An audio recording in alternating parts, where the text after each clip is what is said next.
Well, good evening, everybody. I'm Chris Harold. I am the Director of Camping for our Cascade Pacific Council, gearing up for another summer of camp with all of you.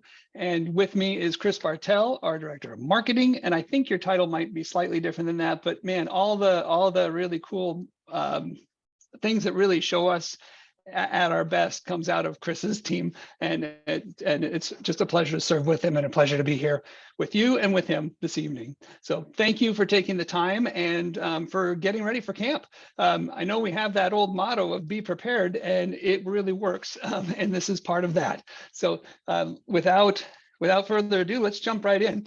This webinar is meant to be the administrative side of preparing for camp. The fees well, we'll get into that next slide here and do that. But most importantly, before I get to any of the agenda for the night, it's important for me to thank you, because camp doesn't happen without our adult leaders. Lots of organizations, lots of places do camp, and they do camp in different ways. But one thing that makes our organization unique is that the parents and adult leaders who sign up to go to camp with our scouts, they know our scouts. And in this era, that is really an important feature of how we do business. It is people, the scouts are known. They're not going with somebody that they don't know. They're going to camp with someone who they know and who cares about them, who knows some of their little peccadillos and quirks like we all have, but they know them already. You know them already about your scouts. And then you get to see them as a parent. I remember going to camp and seeing just how impactful it was for my boys. I could watch at a distance. I could stand back and see the growth happening, and how it carried on for weeks after we were at camp. So in the camping department, I am super fired up about what we do, because it does make such a difference, because it does help our kids grow and become the adults of character and citizenship and fitness that we want them to be.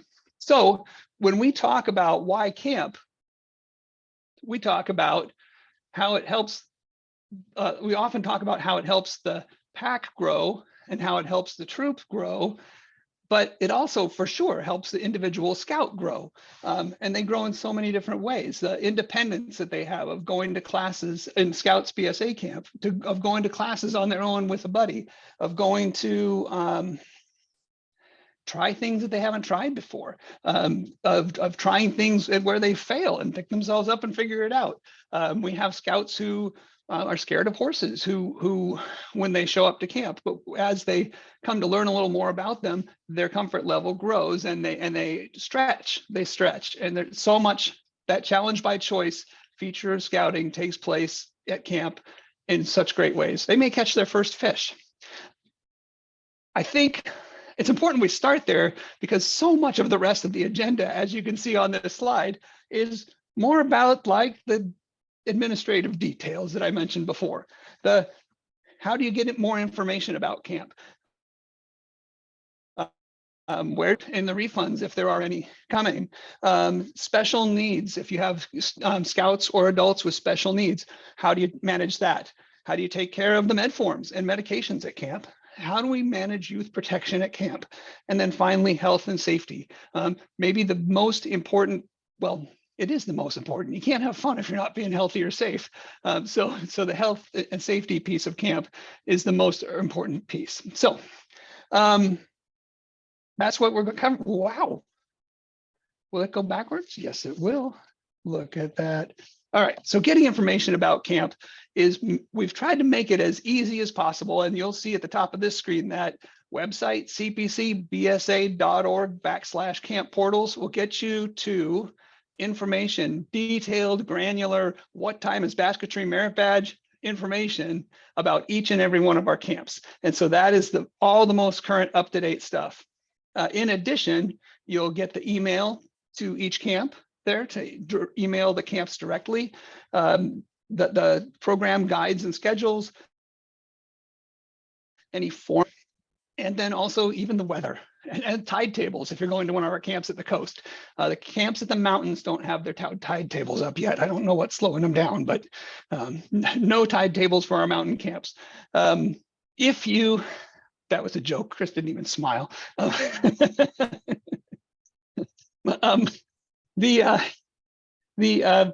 If you have questions about camp fees or registrations or need to change the number of youth who are attending or adults for that matter, that 492.camping@scouting.org is your best email for those kind of administrative issues. That gets you right to our camping department. And then it's important for me to mention that the camp specific webinars, again, that one where you catch the gory details about your camp and the program and the scheduling and the showing up and the campsites and that kind of thing, that's coming up on May 31st from each camp. And by the way, if you miss, I mean, that one's a great start. But if you have other parents who can't make that one or that sort of thing, each camp will hold those weekly throughout the camping season, and the Zoom link is on the camp portals to help you get to those. So you could refresh yourself the week before you go to camp. If imagine you're camping in mid-August or early August, you might want a refresher before you actually show up at camp. And that's where you would do that. Okay, one other plug before we move forward, and that is right now, if you were to go to that website at the bottom of this slide, that cpcbsa.org/trading post, you would find 20% discount on your camp t-shirts and hats. And that discount is only good till June 15th. It shuts off on June 15th because we need time to fulfill the orders and get them ready. Then when you show up at camp, that order will be sitting there ready for you. A nice feature that we've put a lot of effort into is that online trading post. But the other piece of that puzzle is we fixed some wrinkles from the system we tried the prior year. Last year went okay. I know this year will go better based on the changes that we've made on that front. So that's that online trading post. The picture on the left side of this screen is what you'll find when you go to that Camp Portals webpage. And if you click on any of the logos down in that bottom part, it'll take you right to your specific camp with those specific camp details. All right. Fees. There's so much fun to talk about. Fees. It costs money to go to camp. And if you pay your fees in full by June 1st, whether you're a Cub Pack or a Scouts BSA troop, then there's a pay in full incentive where each and every Scout on your reservation, not the adults, but the Scouts, receive a $5 gift for the trading post that they can use for anything they want in the trading post. And that's just an incentive to get it done early, to get it to the finish line early. And that's something that we like to do here. Regardless of that June 1st date, every pack, every troop needs to be paid in full 2 weeks before arriving at camp. Now we understand there's times where somebody figured out in the last week before camp, oh my gosh, I can actually go to camp with my pack or troop. And we like that. We want people to still come to camp.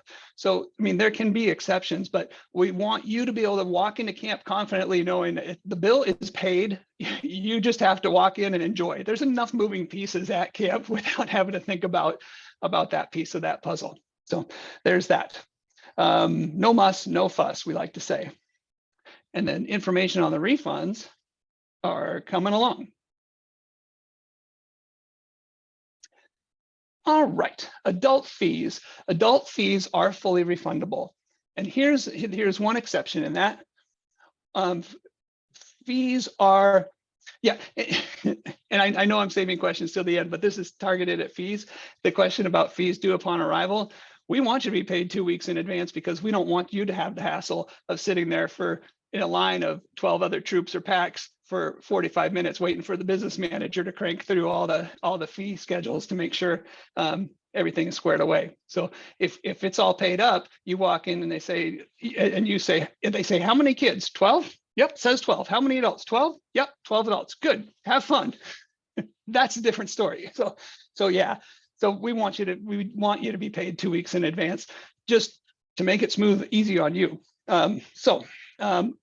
Adult fees are always refundable. Adults have business trips that come up unexpectedly. Adult fees, there's changes that can happen with adults. With Scouts, we want that commitment for sure because we're planning program and food and everything else, mostly around the youth that are coming to camp. So there's that. With the adults, for Cub Packs, you can see how many free adults are available depending on the number of Cubs that you bring. And with the Scouts BSA, for all troops, one adult is free with every troop that comes to camp. There's that.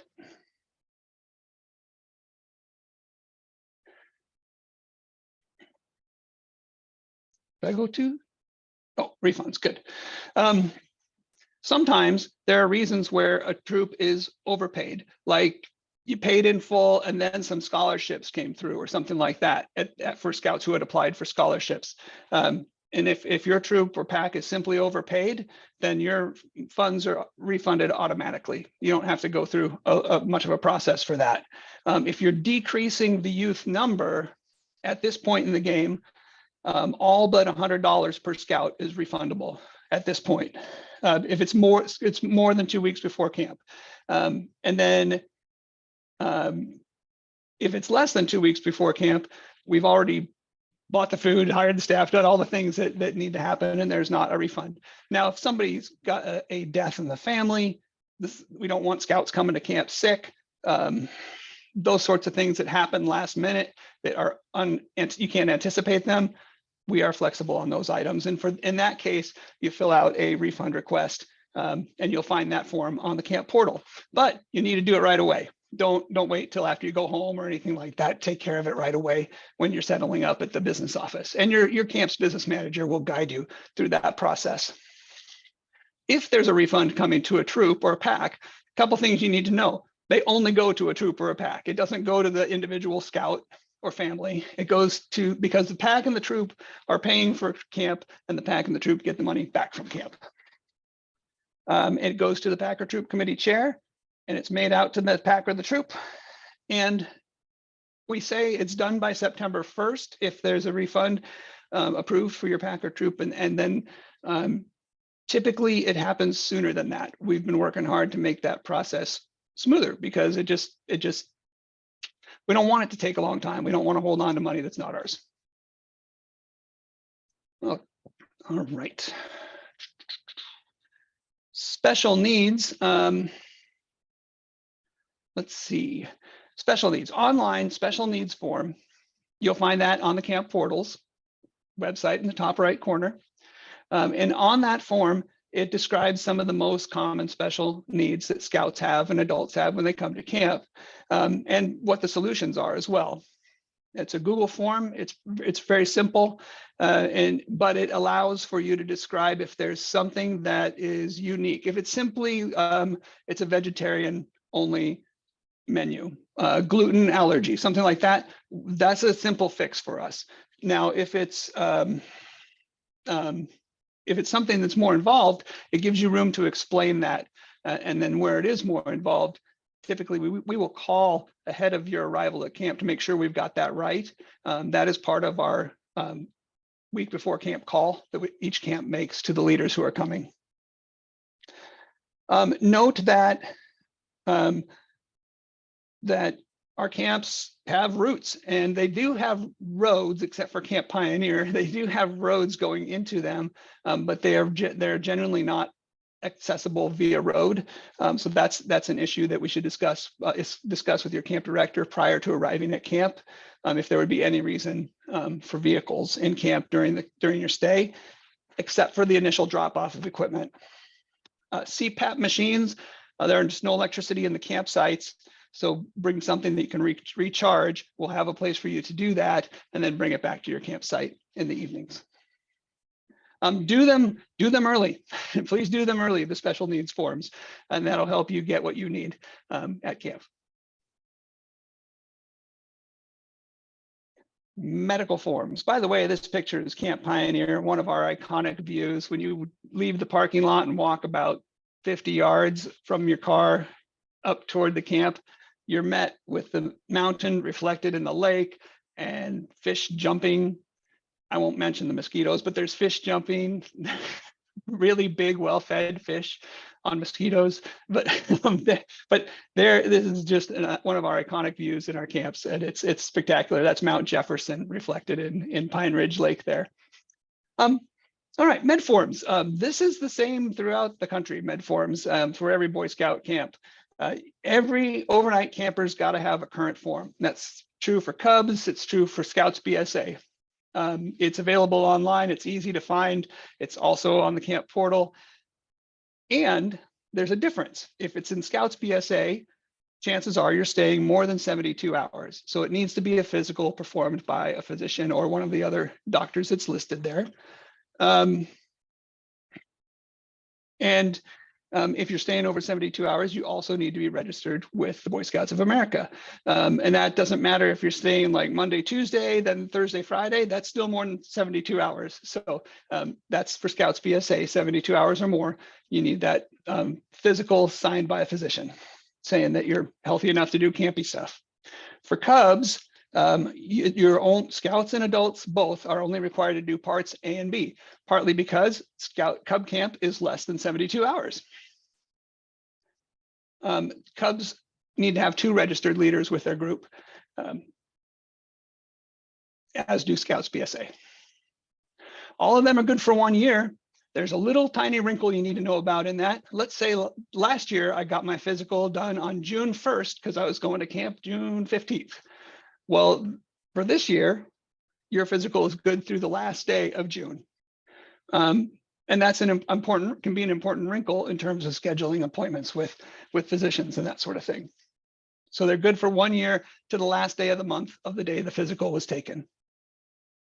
Don't send them to us, bring them with you to camp. And I recommend bringing photocopies because you'll have other scouting adventures throughout the year and you'll want to hang on to those originals and for at the troop level or the pack level, and then bring the photocopies to camp so that when we can go through those, make sure we understand any physical needs of the scouts who are coming to see us. The camp physical is not a good time to hold back on things that are going on with our scouts. We need to know, because we see scouts are put in camp. It can be a stressful, as fun as it is, it can be a stressful environment. And if there's something that goes on with a scout under our care, we need to know how to be able to help them. And that's a good point of emphasis for the parents in your pack, parents in your troop as well. It's not a good time to leave those details off of what's going on with the scouts physically. The people who see those are our camp medic. And then if there's some need dietary, then the camp cook would know that. And if there's a need that might require a different sort of teaching style or that sort of thing in classes, that information would be spread as needed, not on a need to know basis, not shouted from the mountaintops. Let's see. Oh, the height and weight charts on those. So if you're doing some really high adventure activity at camp, think miles, some really strong exertion kind of activity, mile swim, I want to say, or the Cascade Rangers program at Camp Pioneer, where you're out in the backcountry in the wilderness for 3 days. That would be one where the height and weight chart may come into play. But in general, that's not used in camp activities. Note that, both youth and adults need the physical completed. For Cubs, it's just parts A and B. For Cub leaders and Cub leaders, parents, anybody who's on property at Cub camp, parts A and B. And then for Scouts BSA, it is A, B, and C, which is the physician's signature, the physical portion. And yes, related to medical forms, it's a great place to address things like special accommodations for autistic scouts or kids with ADHD, that type of thing. Perfect. Thank you. And what about base camp, since that's sort of in between? That's right. Base Camp Baldwin. I usually do a little bit more about each camp because there are so many cool, unique properties. Maybe we'll do that a little bit as a break in the middle of all the detail here. But Base Camp Baldwin is considered a Cub camp still, and so it is also under 72 hours. And so yes, you would need parts A and B, not the physician signed one.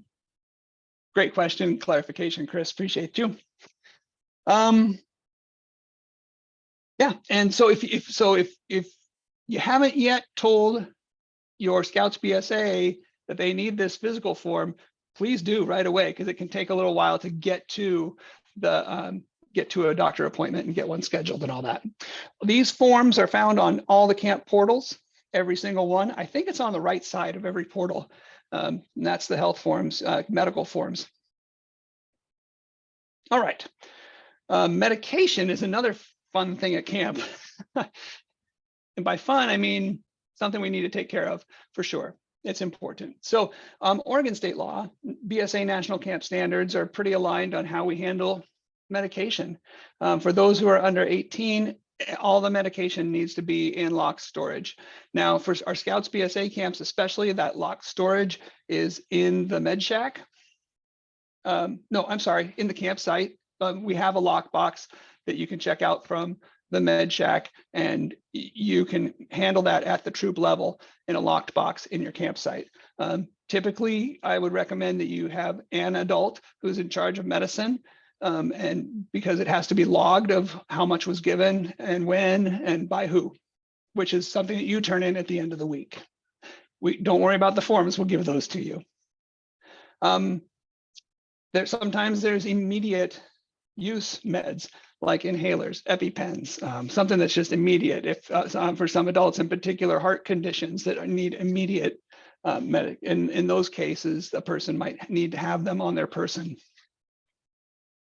But it's important that medicines arrive at camp in their original containers. No special Monday, Tuesday, Wednesday containers. Those don't work because we don't know what they are. It's a green one, it's a yellow one. That doesn't work. We need to know what it is and what the instructions are. The medic and the unit adult confirm the proper dosage at the time that it's dispensed. So that would be particularly at Cub Camp. There tends to be a pretty good lineup at the med shack for when that happens. I mentioned the unit leader logging the medication and making sure that they're received as prescribed. And then some medicines, a few medicines require refrigeration, and we have that available in the med shack at each camp. All right, that's medicines. The medicines, so there's a little differentiation between Cub Camp and between Scouts BSA Camp. Typically at Cub Camp, those medicines are all kept at the Med Lodge. And then there's times when Scouts come and get their medication. They come with an adult leader and another, they're again, following the youth protection rules, coming down to the Med Shack to get their medications and have them logged. In Scouts BSA Camp, we handle that at the troop level, and that's where the lock box is in the troop site. And then the labels are already on the medicine, so you have the instructions for when and how much to do. Here's examples of what not to do, because that can be a helpful way of understanding those day-to-day pill boxes, or sometimes just here you go, here's a bunch of pills in a bag, and Johnny Scout needs them at certain times. Maybe, we hope. All right, enough about that. Let's go on to youth protection. That's probably the most important topic because it is the thing that keeps kids safe from the worst things. So if you're an adult who's staying more than 72 hours, it's required that you are both registered with the BSA and have taken youth protection training. That's the requirement. So that's not Cub Camp, but let me finish this and I'll cover Cub Camp here in just a moment. So each troop needs 2 registered adults at minimum. If you are coming to us from out of council, before you leave for camp, you need to get a printed roster from your council that says who's registered. Because the way our system works, we only can look up people who come from the Cascade Pacific Council. The national registration system does not let us go into everybody else's councils and look for registration. So you need to bring that with you. Here's the trick about that. If you have adults coming to summer camp, staying all week, staying longer than 72 hours, and they don't turn in their BSA application until right before, they won't be registered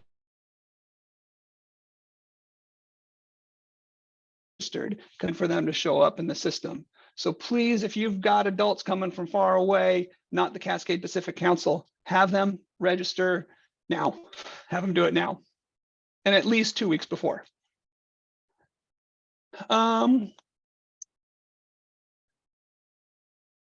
Oops, I went too fast. Go back.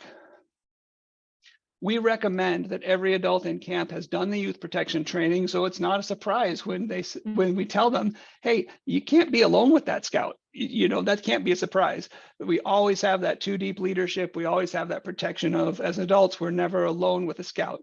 We are always within eyesight, earshot, typically either with 2 scouts and adult at least, or 2 adults and a scout at minimum. And as for the youth, they're using the buddy system, and that is important to do too, that they're going places with their buddies. In Cub Camp, that's pretty easy because you're going from station to station to station for the program. And so you're going along with a group of 10 or 12 scouts. So that makes the buddy system easier.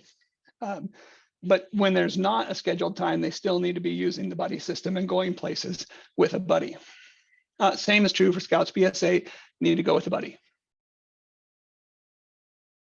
Okay, there's a few different areas and distinctions between Cub Camp and Scouts BSA Camp, remembering that Base Camp Baldwin is considered Cub Camp as well. So in our Cub camps, there are single stall. Let me just run through all the Cub ones first, and then I'll switch over and hit the Scouts BSA.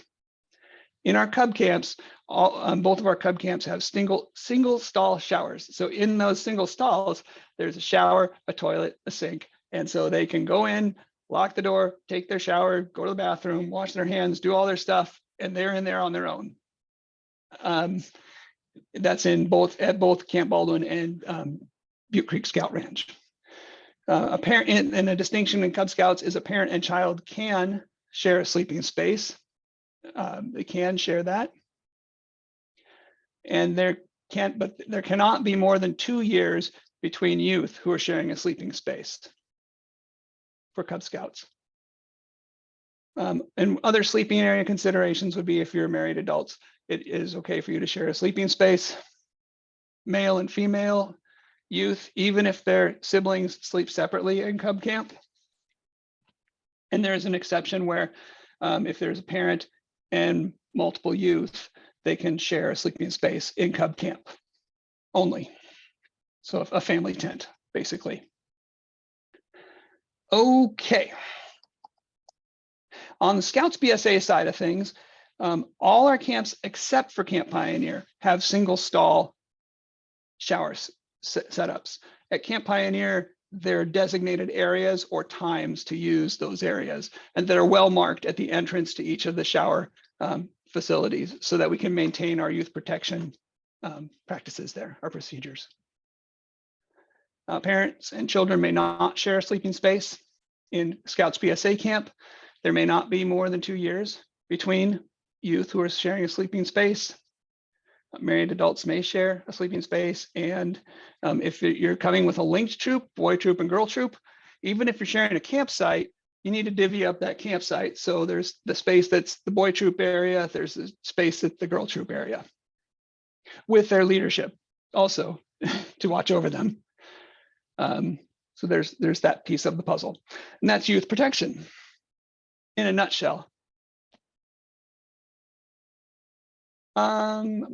More health and safety things. Again, so much of this stuff is on the camp portals. It's just such a great source of information. It's become much stronger than the paper guides and such that we printed.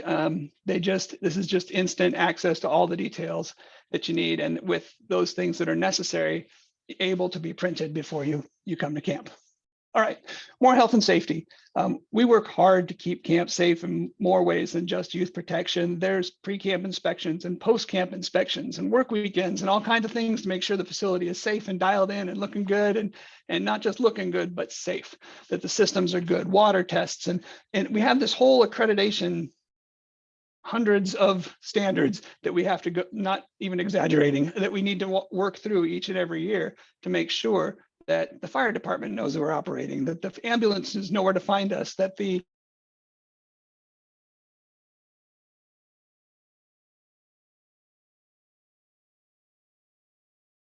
they've had, like, the directors have their emergency the emergency training, their camp director certificate, that anything related to shooting sports, those people have had extensive training, climbing people, extensive training, bikes people, extra training for them, waterfront, lots of training for them. And it's all documented. We just don't take anything for granted in terms of documentation and making sure the right people are there doing the job. And that, in a nutshell, is what accreditation looks like, is ticking all those boxes, making sure we have done that due diligence before you ever arrive at camp. We have a council committee that reviews our emergency procedures, and another one that reviews all the medical protocols to keep kids safe. So the council physician, we have a paramedic on that team who reviews it to make sure when somebody does get hurt at camp, and I say when because people do get hurt at camp. It's one of the safest places to be in your life, but when people do get hurt, we have procedures that our camp medics know about, can follow easily, and to help people recover quickly. And we have a health officer who has training that typically is just below that of an EMT is a requirement, and some who are well above that training for sure. We ask that you screen your kids and adult leaders before you come to camp to make sure they're healthy. Find out that they're healthy. Don't come to camp sick, because it's the quickest there and back trip you'll ever see. We want you to come to camp healthy, because coming to camp sick spreads it to everybody else, and also isn't a good experience for the sick person who's coming to camp. So screen them before. We do a medical screening on arrival to check that the medical form that you've provided matches up with the person who's standing in front of us. If there's anything special we need to know about that person. And then daily, we ask you check in with your scouts and leaders. Everybody feeling good? Everybody doing good? It's just a good practice.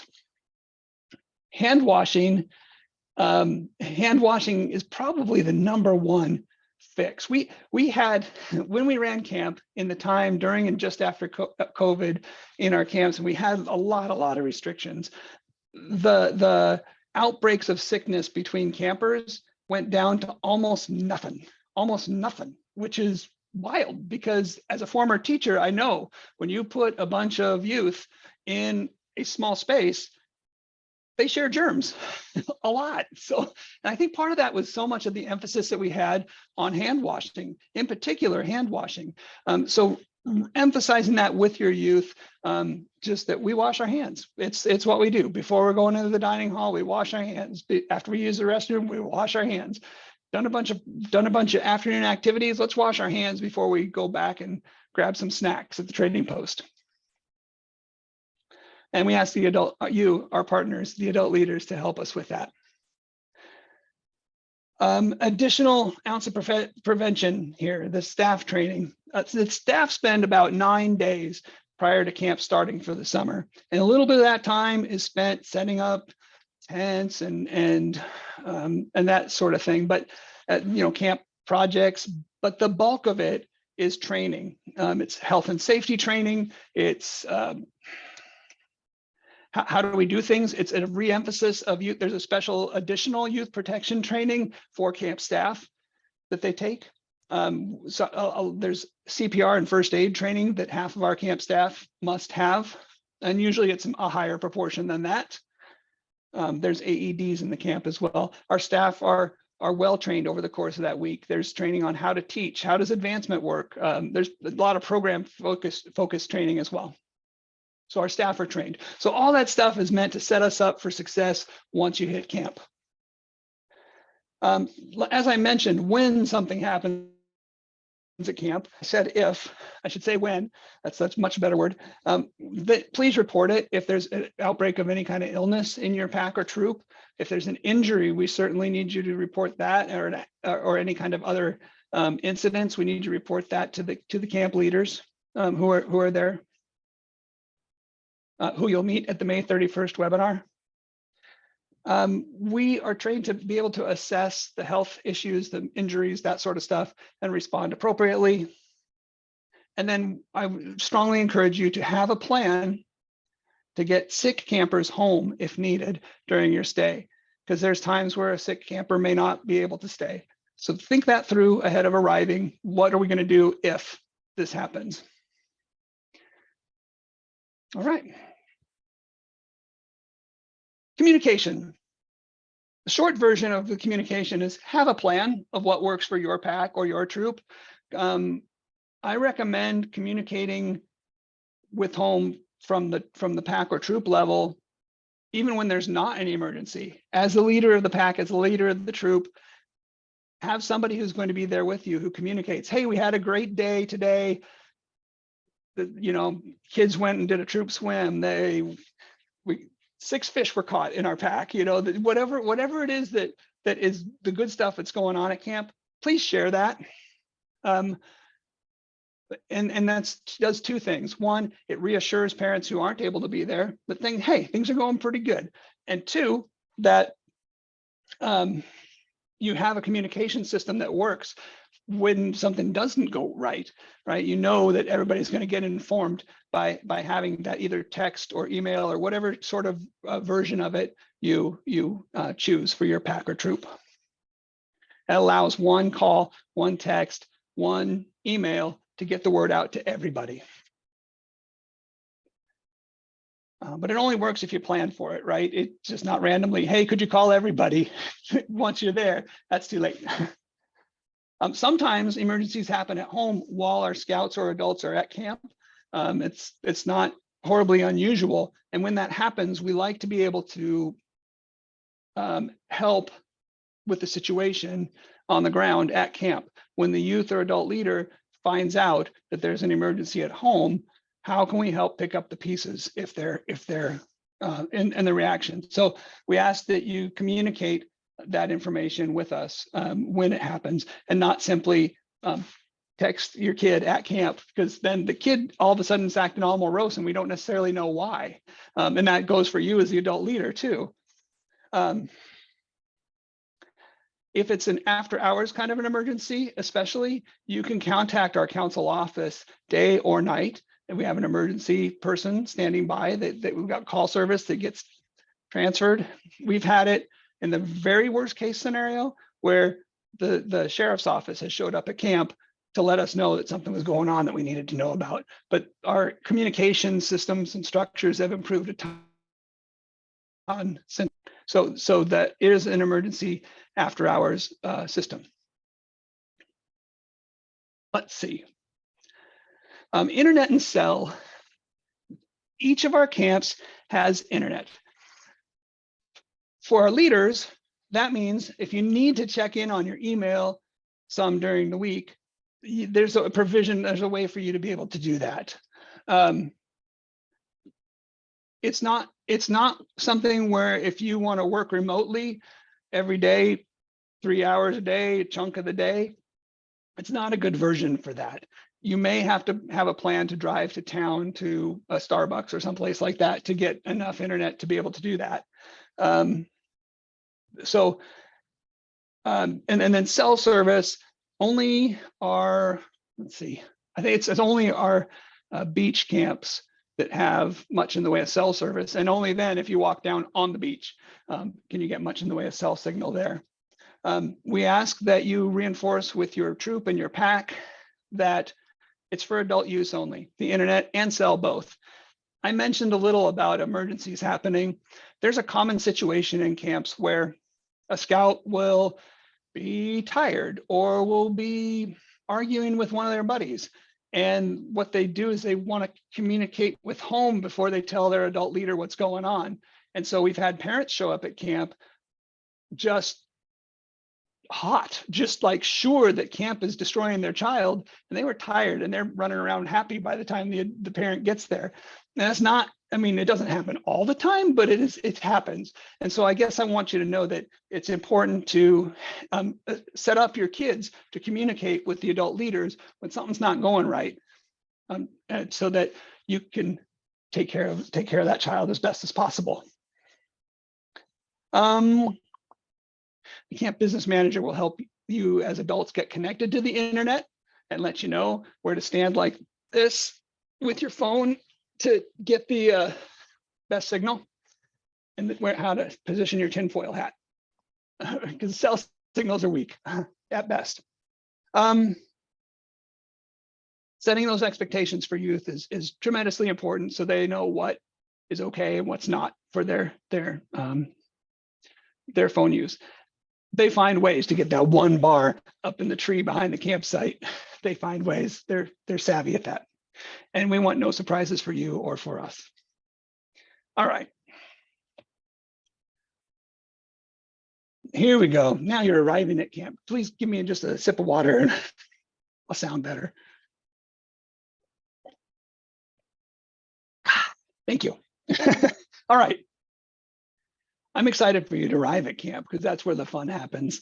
Ahead of arrival, you'll get a call from the camp. It'll confirm the details of when you're arriving, all that kind of stuff, answer any questions that might be lingering about your particular pack or troop and your stay. It will also, we also use the weekly webinars as a point to check in and get those questions answered. So if you've checked in at one of those webinars and they'll check with you, hey, do you have any questions? Can we count? You got anything else you need? Because we want to make sure you're ready. And if so, then you may not get that specific phone call because you got your questions answered in the webinar. So there's that piece. If you're more than 250 miles from camp, in a Scouts BSA troop, you can arrange for arriving early the day before. And that's a $100 extra charge to come early. We'll get you checked in and settled in. The program areas aren't open at that point. And there's not meal service at this point either for that time. But it gives you a campsite. It gives you some flexibility in your transportation options. We schedule arrivals with all our packs and troops, and that's an important step of the process. It has really smoothed things out for our arriving packs and our arriving troops. It's given you, instead of having a staff member to help you navigate and orient through the whole thing, the whole staff who needs to be is there waiting for you to help you. Are you checked in? You got everything you need? You're all set to go? Okay, now let's get you to your staff member and off and into the program. So we stagger those arrivals. So it's important to arrive all at the same time with your pack or troop. And our camp leaders can help you figure out where to stage yourself so that you can, if picture 10 cars coming from Portland and arriving all 15 minutes apart, because that happens. They can help you figure out where to stage your vehicles, where's your meetup spot, so that you can then all come into camp and get checked in. So that's the scheduled arrivals. When you arrive, first thing jumping out of the car, they'll want to know about, well, they'll say, where are you from? Who are you? Of course, and welcome you to camp, check on, greet you warmly, then find out about med forms. Do you have them all? Who's here? Do you have all your people? Do you have the list from your council office? Or if you're a Cascade Pacific Council pack or troop, we have your list. Is everybody who needs to be registered? And if not, let's fix that. Your council printout will show whether or not they've had youth protection training and if it's current, because it needs to be renewed every 2 years. We'll confirm your invoice showing that everybody's paid. If there's any scholarships, we'll just confirm that that information is correct, the right number of youth and adults. And then we'll help you get into camp and get oriented. Here's where everything is. If you're a Scouts BSA troop, you do not need to worry about merit badge signups at all. There are a very few classes that have limited capacity and that we can pivot our staff in most other classes to cover capacity so that people are in a reasonably sized class. So if it's a lottery, if it's a limited capacity, you sign up on arrival for a lottery to do that class. That might be something where it's gear related, like say climbing. Okay, so that's arrival at camp. The rules are good to go over with any of the adult leaders and your scouts who are coming to camp, both. Biggest laws of camp are the Scout Oath and Scout Law. If we are doing those are all positive goods. Those are our values, right? If we are doing those things, we don't have to worry so much about what not to do. It's the things we're doing these things, not so much the do nots. The Scouters Code of Conduct, especially for our adult leaders, we go over this extensively with our staff as well. The Scouters Code of Conduct talks about those things that we do as role models in the lives of our youth that we're serving, and also some of the things we don't.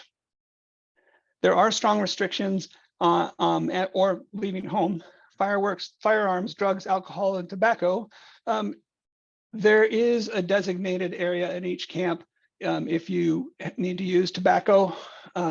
It's, again, out of sight and sound of our scouts, so that you can have a spot to do that as you need. Trying to think of anything else on that topic. And that's pretty much it. I mean, Scout Oath and Law, I mean, we're being role models, right? So if we're being a good role model, hey, that's all good. We're in good shape. I want to make sure to draw your attention. This is not for our summer camp this summer. This is for everybody in the nation starting in September 1. So we've got some events coming in September that this will affect for sure. Every scout leader going on an overnighter and on a Scouts BSA overnighter must be registered. No exceptions. It's every scout adult going on a Scout BSA overnighter must be registered, which also means they need youth protection training. National has asked us to get this word out far and wide as early as possible. And we've been doing it the last couple of months, but I like drawing our attention to it again, because it's something you need to know. There's a little difference for Cubs.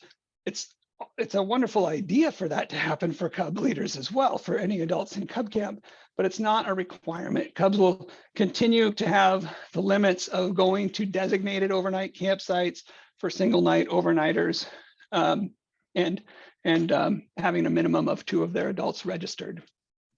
I do know some Cub packs who require all the adults. If you're going to go on an outing or activity with our pack, you got to do the youth protection training. It's a good way to keep our kids safe. But that's an add-on. That's a little different. That's an add-on for the Cubs versus a requirement. Okay. Guess what? We made it to the questions part, and I know there's quite a few, and that's good. Yeah, I've been going through and answering the ones as you've been chatting, ones that were coming up as you were chatting about specific topics, so folks can actually see those. You should be able to see those in the answered questions in the Q&A. But there were a couple that just were a little bit more detailed, so let's go through a couple of these. When exactly are adult fees due? Are they due upon arrival, beforehand?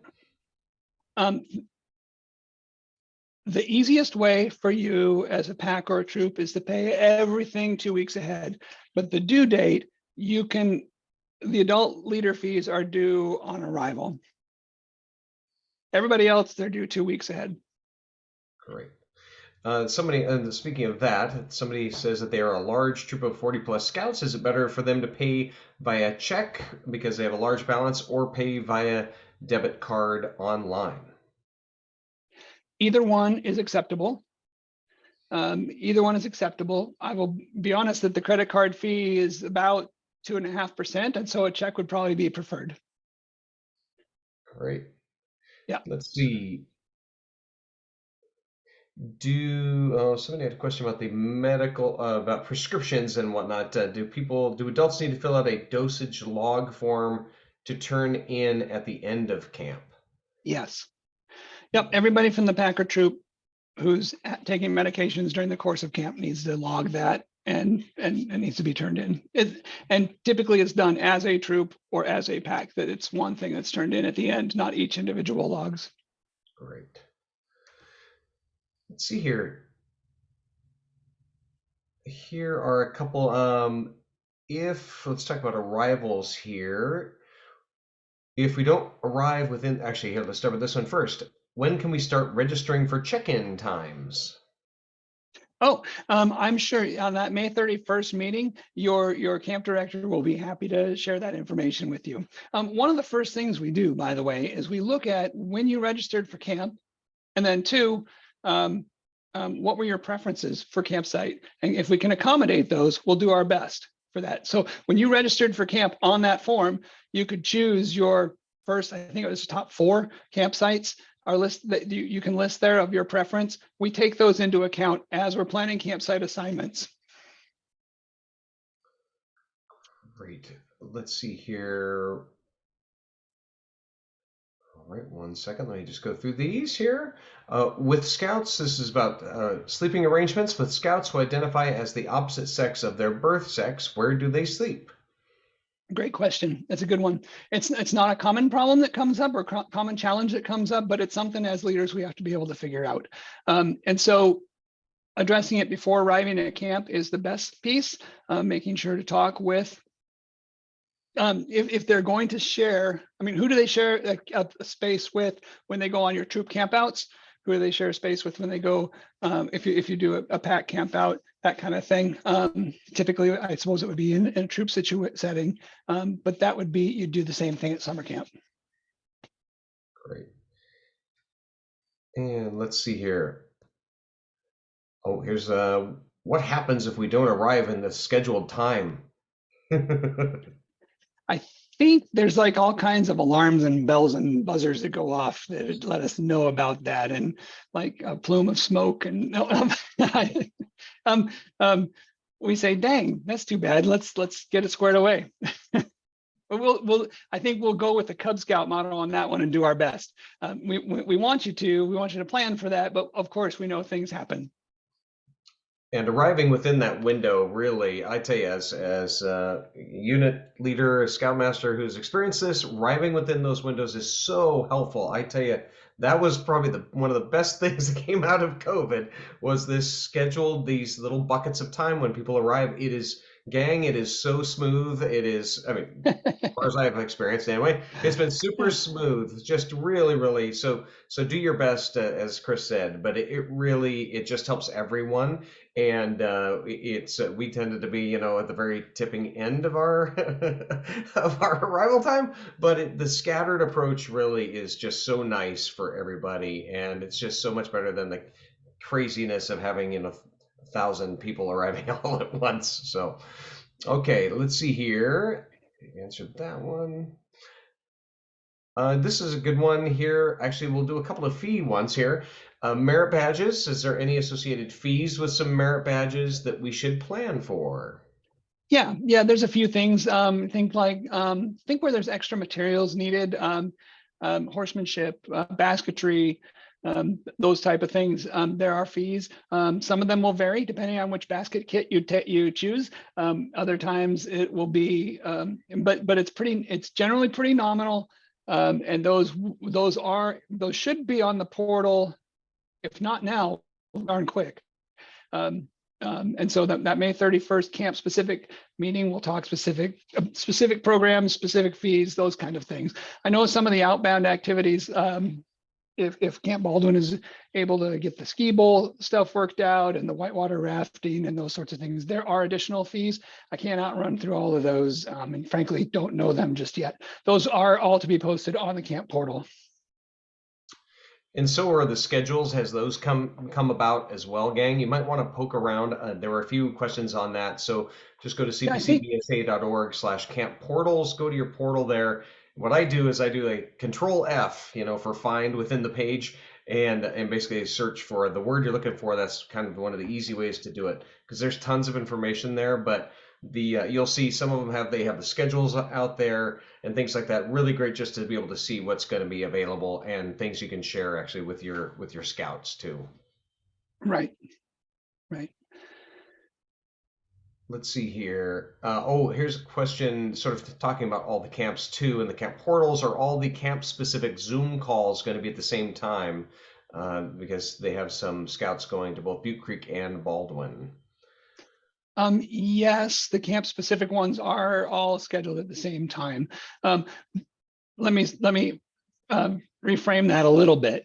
The initial one, the May 31st one, those are all at the same time. Then we get into the weekly ones as camp gets a little bit closer, and those weekly ones are not at the same time. And will we be recording those ones, at least the May 31st? I have found that our camp directors have been a little reluctant to record those because they want somebody to be able to ask questions when something gets mentioned in them and they're not quite clear on what that means. They want to be able to have that personal contact. So I don't believe they'll record them. They just offer them more frequently to make up for it. That makes sense. Lots of things can happen and change, but we are recording this one, and this one will be sent out so you can share with everybody. And Correct. just as a Yeah, basic overview and kind of reminders, all the things that Chris has really covered. And then you don't have to be the bad guy, so to speak, if a parent is wondering, why can't I, blah, blah, you know. So no, it's really good. This is all great stuff for people just to watch and see. We also have on the homepage and the camp portals page and the reservations page, links to the Google slides that Chris has shared here, as well as the recording. So you can look at that at your leisure and pleasure and share that around with folks. Let's see here. Where and when will the links for camp specific webinars be posted? the links, they're already on the portals. They're there. And did they go out in that email on Monday? There's another. Yep. And there I are think emails, there's a series of emails that are going out as well. So you just watch your emails, gang, look in your spam filters, and because sometimes things can just get kind of caught up in there. So you should see links to that. there was one that went out a couple weeks ago that had lots and lots of detail, including those pre-camp webinars. It had all the links for the pre-camp webinar that went to everybody who was listed on your Tentaroo reservation. Sometimes, on rare occasion, this would be something to know, the person who signed up for camp is not the person who's actually taking scouts to camp. And so if the email is going to that person, they may not be forwarding it to you. And you'll want to make sure, contact that 492.camping@scouting.org address, and just to confirm that you've got the current stuff that's happening on that. But the camp portals also have the links for each of the webinars, the pre-camp webinars. Right. And at those webinars, just a few people are asking, just again, in terms of arrival times, that information is going to be shared there as well. How and when that gets shared, yeah. Typically those get posted on the portal. I'm not going to commit to the time because I think the camps do it on a regular basis. Like they'll let you know 2 weeks out or whatever, or if you're coming from far away and need a really specific arrival time because there's a charter bus that you're chartering and it needs to get there and you need to not pay the driver for extra time. Let them know that ahead of time. Let each camp know that so that they can provide. Great. And speaking of arrivals, here's how early should we inform you of a Saturday arrival? And there's a second part of that question. So let's talk Saturday arrivals, just a little bit about how that works and when folks should let the camp directors know about that. Oh, it looks like Chris may be frozen. Let's give it a second here.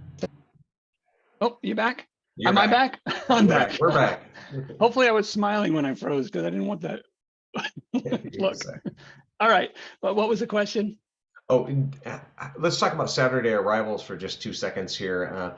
A little bit about how that works, when they should inform the camp directors or whatnot, or who should they inform about Saturday arrivals, and then what happens if some scouts are arriving after that Saturday arrival. If you're doing the Saturday arrival, first inform that 492.camping@scouting.org. Because they'll hook you up and make sure you've got the charge on your account so that you can that's all cleared up. And then the camp director will also know about it as a result of that. It doesn't hurt to tell the camp director as well that, hey, we let the office know we're planning on coming Saturday. It would help us if we could arrive at 2 p.m. or whatever. That's a great line of communication. That's a great use of the Q&A time, especially at the camp specific webinars. And so people arriving early, here's a great question too, about where do they eat? What should they, and this may be a Baldwin question because they're asking about the stoves or other ways to cook on their own, but maybe there's that part. And then in general, if people are arriving on Saturday, how should they sort of plan for food and stuff like that? Yeah. For those coming from far away, and you're going to arrive early, it is planning for your own food. And I've seen it done in a variety of ways. Sometimes a troop has sent people to town for 27 pizzas that they come schlepping up the hill. Other times they've brought their own cook gear from home, which can be pretty difficult if you're coming, depending on how far and what means. I mean, bringing that from home in an airplane seems kind of silly. But others, like if you're going to Camp Baldwin, that camp cook gear will be available and accessible to you so that you could bring groceries from town or something of that sort. Great. Is the let's see here. Ooh, great. Let's see. There was something else about arrival. Let's see. Can they request later arrivals because they're coming from far away? I believe the answer is yes. That you'll be able to make those arrival requests to your camps themselves. Yes, that's correct. Great. And let's see here. I see a camp specific question about whitewater pricing. I would email the camp directly on that or catch them at that camp specific webinar. It is an extra charge that's paid at camp. Great. Let's see here. There are some regarding, let's go through a few in regards to some of programming things. There won't be, I know there are, most of these answers will be, the questions will be answered during the camp specific meetings, but let's see here. There were a couple.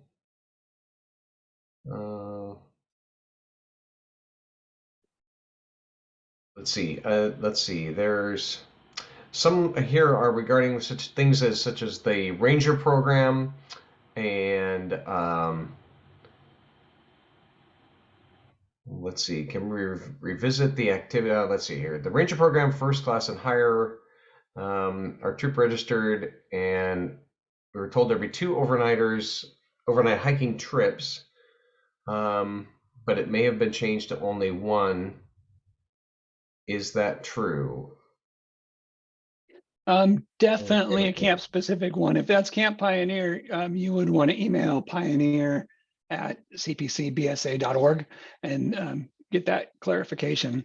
And honestly, we should put in the chat that can we put it so that everybody sees it? Yes, we can. Yeah. You want to put all the camp specific emails in there? Yep, Chris? I can do that here if you want to go and I promise you'll be able to tell which one's your camp based on how we formulated them. Okay. Small troops, scouts in one 6-person Adirondack, would the 2-year difference still apply? Yes, it would.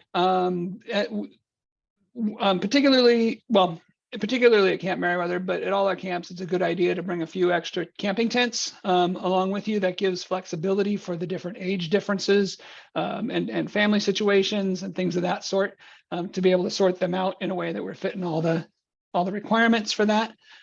So yeah, if you had 6 people in the same Adirondack, they would all need to be within that 2-year range. And that's just a strict 2-year range. It goes with birthday to birthday. And Butte Creek has mini DACs. You know what? Let me divert from questions for just a minute while Chris is putting the camp specific emails together, and just do a couple highlights on them. Butte Creek is the first camp that our Cub Scouts experience. It's in the Willamette Valley. It has a bunch of horses. It has a creek running through the middle of it. It's got this gorgeous big meadow. It's a Western theme that they really play that up nicely. The whole main street looks like an old Western town. The sleeping quarters are called mini DACs. Picture this, a shed with a door that's covered instead of a door, it's a sheet of canvas. And it's a bunk as you go in. There's a plywood bunk on the right, and a couple of hooks in the back. And so it's essentially shed sized it's open air except for the canvas cover for privacy on the front of the mini DAC. And that's a sleeping space. So it sleeps 2 comfortably. And if more than 2 needed to sleep in it, it would be real squishy. And I'd recommend bringing an extra tent that was more suitable for that. And then, so that's Butte Creek. It's a little bit about Butte Creek. You go to program stations, so every day you're going to different program stations to check out. It might be nature or gold panning or horses or pioneering, which is kind of like a frontier life type of station with sort of a petting zoo of farm animals. And lots of different fun stations, crafts, and all that. Next one is Base Camp Baldwin. Base Camp Baldwin is on the east side of Mount Hood. I always say backside, but that's backside to me. It's on the east side of Mount Hood, and it's where I did most of my growing up as a teen and early 20-something. And Camp Baldwin has a beautiful lake, outstanding fishing. It has horses as well, and it's a large, sprawling, beautiful, not quite high desert camp. It's got ponderosa pines, a great perfume in the air, and some deep woods along the creek, and also some very drier areas for sure. Mountain bike, not mountain bike, it's not like a mountain bike course, but mountain biking and mountain boarding. Those don't have extra fees. It has you cook in your campsite, which of all our camps, if you want to make a troop stronger, go to Camp Baldwin, because you're cooking in your campsite, and if you can't cook together, you won't live the rest of your year very well together. You go on all the campouts for the rest of your scouting year, they're going to be better because you've learned to cook together. My son went away to college and was shocked at how many of his buddies could not cook, and something that he picked up in the troop and at Camp Baldwin as well. If you're going to Base Camp Baldwin, that it's the same camp, same property, same facilities, except there are more camp-wide meals. So you're introduced to cooking. It's meant to be the introduction. It's meant to make it so if you're a Webelos scout and you're thinking about should I or should I not become a scout, that you'll be confident enough to do it. Now, whether you decide to or not, that's still up to you, of course, but you'll be confident because you're introduced to those scouting skills. So when you go on your first camp out, you won't be going, well, I don't know if my Scooby-Doo sleeping bag is good enough, stuffed with Kleenex. You'll know. You'll just know. You'll have a lot of those basic skills squared away. And that's Base Camp Baldwin, and some about Baldwin too. Our other two camps are Pioneer, which I waxed. What did I wax? I waxed eloquent, I guess, about earlier when I was describing that walk in. It's a smaller camp, very personal, very fun. I like to call it our quirky camp because it's just a different kind of. Each camp has kind of a persona, and it's just south of Mount Jefferson with the gorgeous views and very strong program set up there. And then Camp Merriweather is a really cool camp too, because it's right on the Oregon coast, right on the bluff.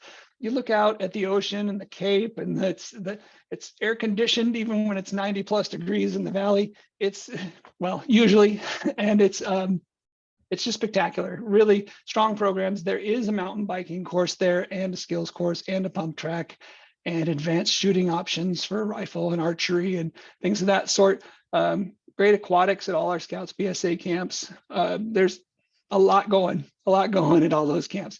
None of those is full descriptions, but man, oh man, we're blessed to have some cool camping properties.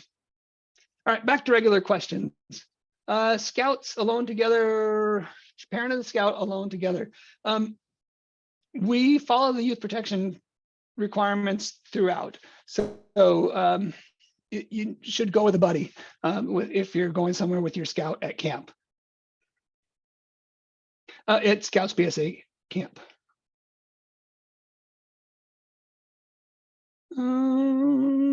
I mentioned sleeping quarters for Butte Creek. Mom, dad, and scout can sleep together. Yes. Medications don't include vitamins. However, we want to know anything that the scouts are taking. I would recommend, if the scouts are coming with vitamins, that those are still distributed through the adult leaders. Because you just have to watch the news probably one night to figure out that people are taking pills that may look like something but are something else.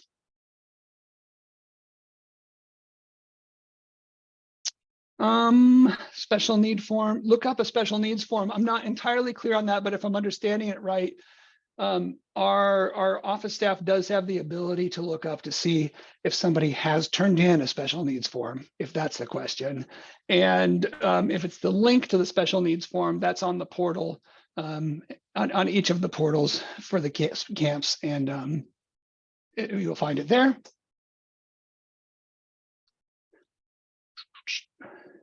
Something along the lines of the ages and whatnot. We have a scout who's turning 18 during summer camp. What happens with them? They shift into an adult immediately? Yep. Happy birthday. You're an adult. Yes. Yes, that's the truth. Yep. All right. Go ahead. Go ahead. Minimum number of adult leaders for a large troop coming to camp is 2. 2 adult leaders are required at all times on site, registered adult leaders for a troop coming to camp. Let's see.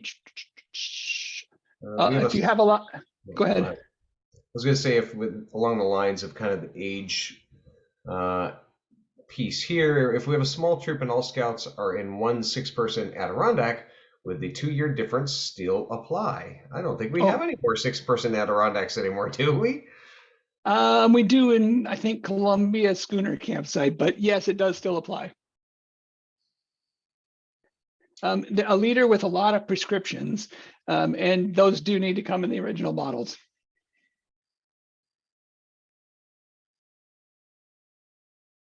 And can you come and visit Baldwin? We love people visiting our camps. Yeah, contact the office and we'll set it up. We'll want to make sure that the person, our camp ranger, knows you're coming so that they can help facilitate that visit. And also so that you don't take the road when it's still covered in snow. Did I just click on one that I didn't answer? Nope, I'm clicking on ones that we've answered here, clicking through it. And you answered the one about the prescriptions, which also means that, do adults need to fill out the log as well for the prescriptions, or? Yeah. Okay. Yep, that's correct. So people who didn't ask for a preference. This is Cheryl asking for not asking for a preference because they haven't seen the campsites yet. That's okay. The camp managers will know what will help you get to a campsite. There's 2 or 3 that are pretty accessible, pretty readily accessible, and they'll guide you towards those ones as soon as they know that that's a need that you have.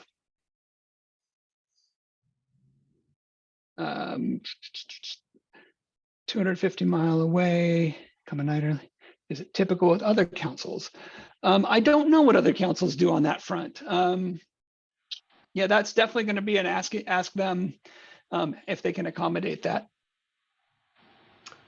And on that kind of distance note, somebody was asking if they can send bulky items via mail to camp beforehand. Yes, you can. You're just going to want to make sure the camp knows to expect them, and so that when they arrive, they can set them aside so that they know that they can mark it that this is yours and you need to hold it aside for you. I appreciate John Alexi's recommendation about finding a rest area or a park near camp to gather up so everybody can hit that arrival time. And that's exactly what the camp directors will recommend as well. And they'll have a list of places that are good in the nearby area to have meetup points. Volunteering for a staff and training position, that is great. That would be cpcbsa.org/camp staff, right? Yep. Yes. I remembered. And there's an application that you do. You go through the same application process as any of our staff. And so then, yeah, you volunteer and they'll follow up with you and figure out how to get you placed. Great. Camp specific meeting is going to separate base camp and Camp Baldwin specific. Last year it was not. I believe it's the same time, but I believe there will be more clear differentiation on the programs. And that's the good question, Heather. Thank you for that. Is Pete still on our call? Can you see? I don't, let's see, I haven't seen, let me look here.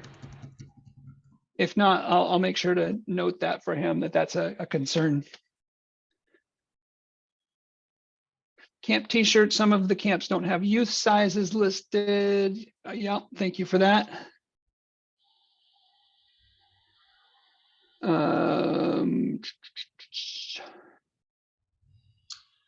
Somebody asked how many bikes are available for use. We have lots. Of what? How many bikes are available to use for use? How many bikes? At Camp Merriweather, there's, I think, 60, and I think there's roughly 20 at Camp Baldwin. It's quite a fleet. I know that like 40 of them are brand new at Merriweather. And we sell bikes too, by the way. we sell bikes. We make sure, yeah. If you're needing a mountain bike, we sell them for a reasonable price after 8 weeks of use. Mosquitoes, recommendation about bringing repellents. Yes, bring them. Definitely bring them. Especially if you're applying them to, if Cub Scouts are using them, I would recommend strong supervision for that, so they're not doing anything silly with them, with repellents. What camp spot? That is the camp specific webinar or the 2-week call that you'll find out about your camp assignment. I would also recommend against the spray or letting the kids use the spray ones. Use the rub on, because the spray ends up over there. On a friend, yeah. Thanks for that. Let's see. And in terms of the troop size or the size shirts, I'm not sure if we're planning to offer every size. I kind of recall we may not offer every single size. Is that correct? Or I believe that's correct. I know for sure at Butte Creek we'll have some of the smaller sizes. Base Camp Baldwin, they may need some of the smaller ones. I'm making a note of that now. And gang, we'll note that on the page too, as to maybe why or sizing. I think in some cases, you get a size that fits a kid this year and it's just right. They'll grow out of it lickety split, and so it's kind of nice to actually have a one size up. Is pretty good, and the smalls are pretty small. Maybe not for the tiniest Scouts BSA youth, but we'll look into that. Ross has a question about the 2-year rule on Adirondacks. It really does depend on the kind of shelter. And so your camp director will have the for sure information. We have 2 campsites in the whole council that have Adirondack sites that I know of. And those have zip fronts, so for privacy concerns, and they, we'll make sure we get it right before we get you making camper assignments to those. I appreciate the link on that one. And there is a fine line between there, because like we have winter lodges, and winter lodges you have to stack people just so to get everybody in there in the proper lodging configurations. And so yeah, making sure we're following both the letter and spirit of the law.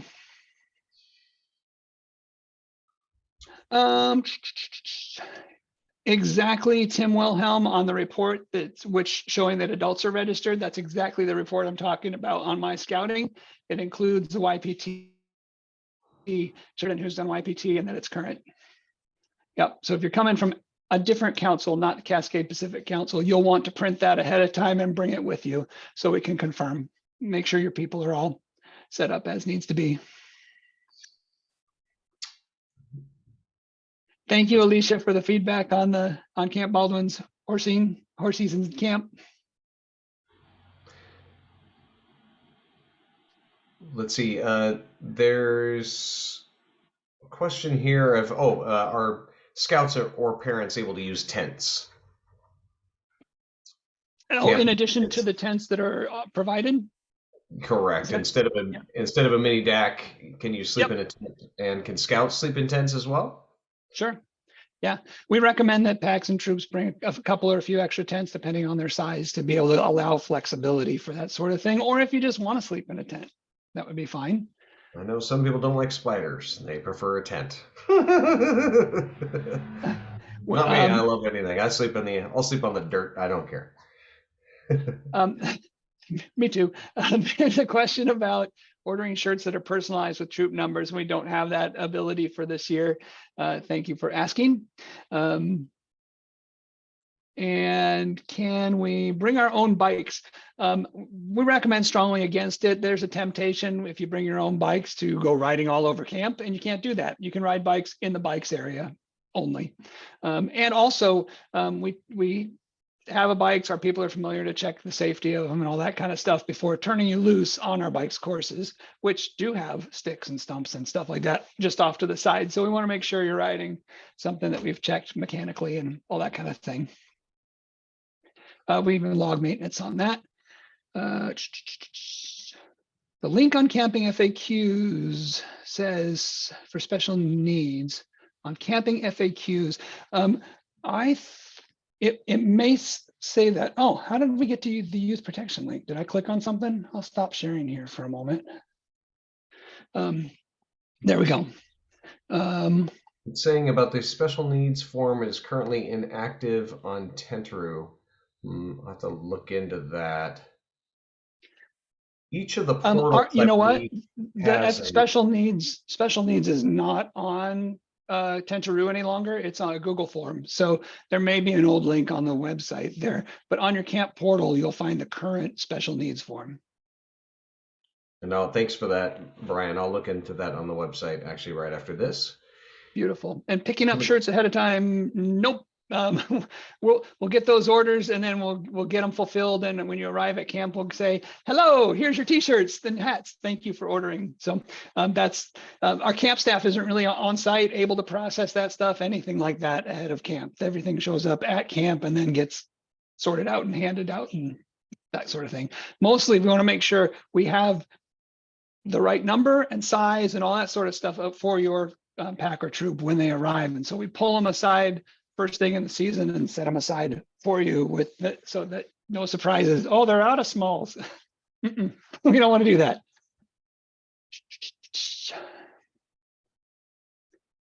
All right. Let's see.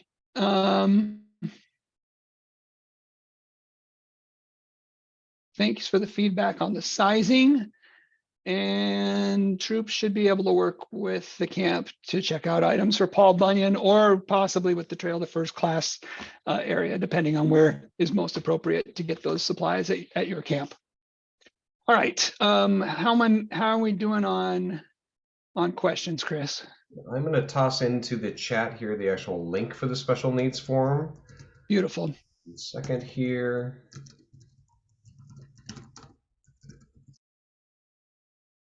And we'll change that on the website as well.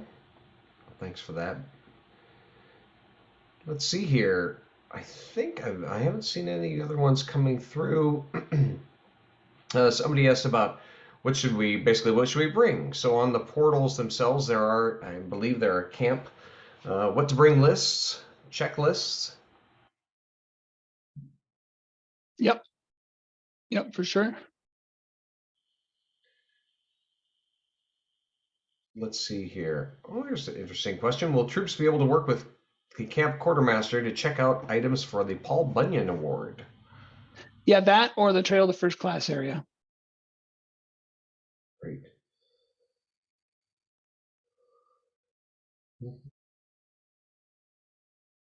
Let's see here. There's something on your campsite link. The description says 4 bunks each and 2 tents. Does that mean you will assign a troop here and they will be responsible for bringing 2 tents? I'm not sure what that is in regards. It's in the Q&A. Liz Yoshida asked this, and I'm wondering if this has to do with overnights. Meriwether Viking site. Oh, right. That Viking site, I guess, still has the has those Adirondacks on them as well. Yeah. Okay. So yeah. So that one, your camp director is going to be much more familiar with how they get those sorted between. And we do recommend that all troops, especially coming to Meriwether, bring extra youth protection needs there. You kind of cut out there for a second, but basically, yeah, recommending that every unit bring a couple of extra tents, and which is what we recommended during that sort of quasi-COVID-y time, in case somebody was feeling a little, and then they could plop into the extra tent. So even for that, it's not like we haven't had colds since the dawn of man, or woman. So probably a good idea to bring a tent all the time. Somebody asked about anything special to bring to Meriwether. I would say if you're from close by, you probably have a good sense of what to bring to Camp Meriwether. I know that's a little camp specific question, but I know we have a lot of people coming from other places to Camp Meriwether. If you're coming from somewhere, especially if you're used to really hot summer weather, prepare for 40 to 50. Sometimes during the day, it tops out at 60 degrees. We get rain sometimes in summer. So just because we put summer in front of camp doesn't necessarily mean there will be sunshine. So I'm being prepared for some of that cooler weather, sweatshirt weather. You can get that at the coast in the summer, particularly when the sea fog comes blowing in. So. And rain gear. It can rain at any time. At any camp, thunderstorms on the mountains. Yep. Anytime.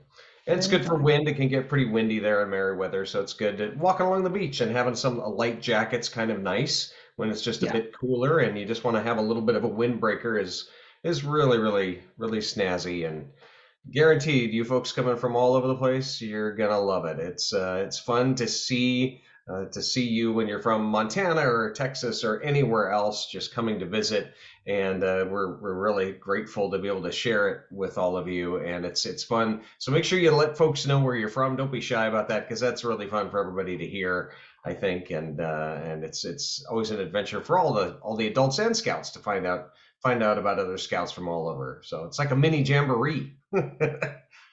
I know we've lost some of our folks, but we still have quite a few here. I just want to say, kind of in closing, just that again, I'm so grateful that we're able to do these camps, that we're just so back and robust, and that you are so interested in taking care of your scouts that you spent time tonight with us to do that, and just hope it's just a mountaintop experience for you, not just because you're on top of the mountain, but it's a mountaintop experience because it's that good. We're working real hard to make sure that our troops go away stronger, our packs go away stronger. And it's not just cooking at Baldwin that does that. It is the way the patrols go through their storming and forming and norming, storming, all that stuff at camp.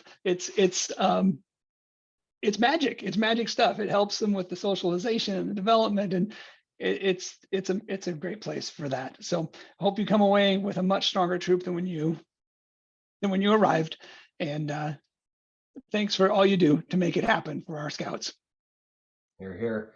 All right. Well, thanks, gang, for joining us. Really appreciate it. We're recording this as we speak, and so we will have this posted and sent out to everybody. Remember, watch your emails, because especially look in the spam filter upon occasion, especially as we get closer to camp and things like that. And make sure you attend these the next series of webinars with your camp. It's going to be really fantastic. So one last question here that just came in. Can you please reconfirm what the benefits are of registration is paid in full by June 1st? You bet. Each scout has $5 to spend at the trading post. Great. And you're done. You're also done sooner. That's a good one. That's a benefit too. Exactly. All right. Well, thanks, gang. Thanks, everybody. Really appreciate you being here. And we will sign off now, and have yourself a great week. Thanks so much. Bye. Thanks, everybody.